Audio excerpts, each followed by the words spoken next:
You know, clearly the target group that I think of reaching are the kids before they're physically able to conceive. But how do you interest them in what you and I have come to believe as a result of our professional work or as a result of our personal experiences with our family? I think there are ways. I think the educational system has to be sort of an anchor point or a major place where kids are exposed to very much more learning about the connection between what happens in those early years and what happens later, and the importance of it in their lives, and a much more realistic notion of how heavy a weight it is around one to have an infant born and to need care around the clock, that it's going to be a disruption for your life. You can't just march on. I think, and of course, that kind of preparation has to be there for the boys, almost more than the girls, because the father, I think, so often is less than supportive to the job the mother is trying to do with the children. So clearly the schools early on and the schools with boys and girls have to be a major focus for change. Do you have any reason to think that change will be made, Elliot? Is there a movement afoot? My contact with teachers is surprising. I mean, because I came to this whole area, my background is in psychiatry, not in this area.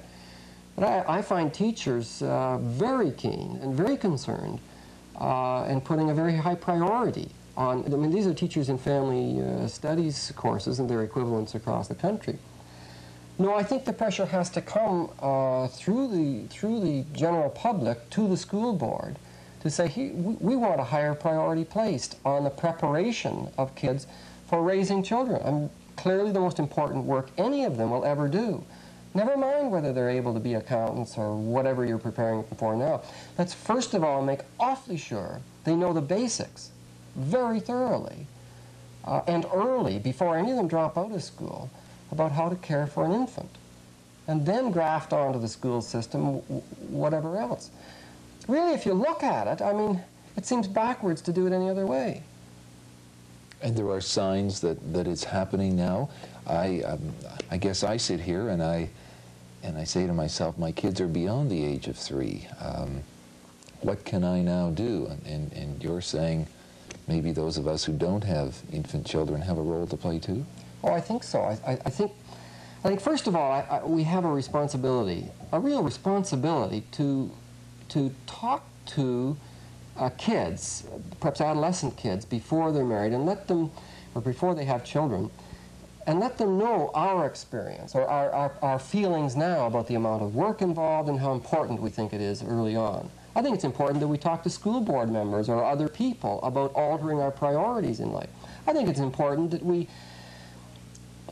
stick up for these sort of values, which I think are where we all really live, but which are really not talked about. You're a Rotarian, you know, you have these 4 points. They're four-way test. The four-way test. I looked at that, and it just seems so foreign to kind of our regular workaday world. I would say if those 4 points were simply articulated clearly and forcefully and frequently by not just Rotarians but by everyone, we could change the adult world and its priorities so that it would be much more conducive to raising children who will adopt those values. I've been thinking, as I've been listening to you, Elliot, that those 4 points, which focus on truth and fairness, and whether it's beneficial to all involved in the relationship, whether it promotes goodwill and understanding, that's almost, and maybe I'm being trite and simplistic, but it's almost another way of restating your truth, empathy, and affection. I think it is. I think it is, you know, but I almost chuckle when I see that 4-way test, because I don't think when you walk into many businesses that's in your mind. I mean, I come back to this definition of trust. Do you have a confident reliance on the integrity and honesty, of this businessman? You know, I mean, the jokes are long since pale. Would you buy a used car from this man? About Nixon. I mean, the warp and woof of our life is not built around those points. It was exciting for me to discover that Rotary stands for those. I wish they were more militant about it. Because I think that's something that any adult can do, whether they have children or not, is to try to see that those values are articulated, perhaps with their friends and their families, their spouse and their children most of all, but in their communities and in their economic dealings. In our day-to-day lives then, Elliot, we can, I suppose, try and live those ideals or those values, and you've mentioned that getting to the kids and perhaps having the kids themselves take the message to one another is important. You've also been very active in an organization which promotes these same ideals. Tell me what your organization is doing. Well, the Canadian Society for the Prevention of Cruelty to Children, that organization took that name because of the belief that the greatest cruelty, you know, if you sat and thought how you could be most cruel to someone, but the greatest cruelty is to maim a person emotionally, you know, is to screw them up inside their minds. How? We come back to the same thing, so that they can never form an affectionate relationship with another human being, so that they can never trust another human being, so that they don't have the capacity for empathy. I think that really is the greatest cruelty. When one thinks of the cruelty to children, one thinks of breaking their arms and bones and things. I don't think that is the worst cruelty. It's pretty hard to break a child's arm without an awful lot of emotional abuse going on earlier. At any rate, that's the organization that I'm associated with.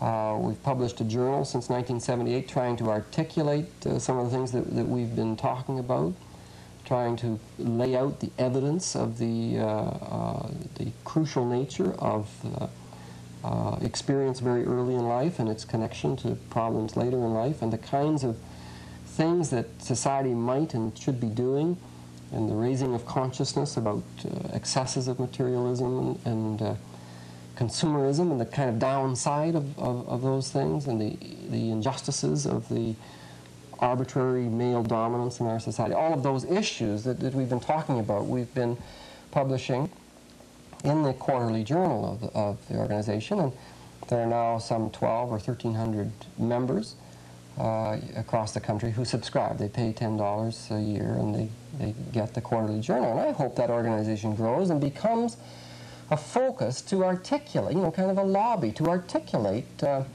not just those values, but the importance of those values being nurtured when it can. Should we have hope that that's going to happen?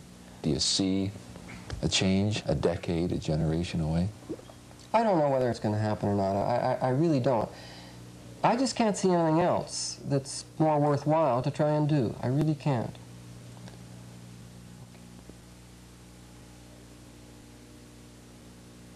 Elliot, leafing through the journal of the Canadian Society for the Prevention of Cruelty to Children, there are some terribly poignant quotations.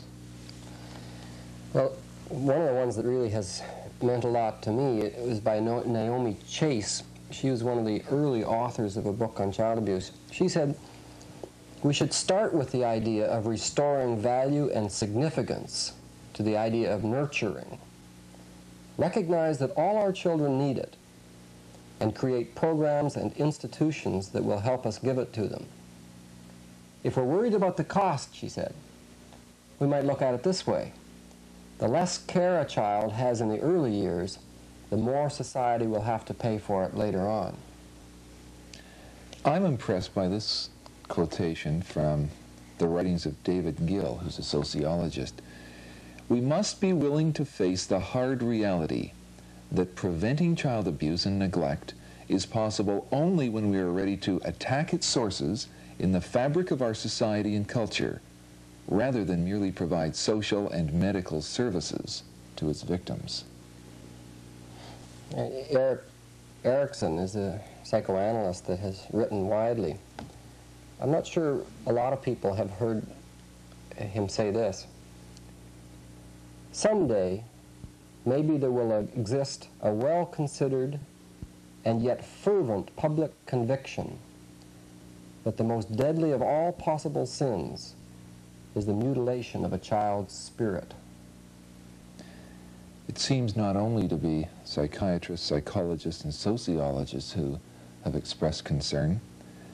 I'm touched by the words of the late Beatle John Lennon, who said, "When I look at the relative importance of what life is about, I can't quite convince myself that making a record or having a career is more important or even as important as my child or any child."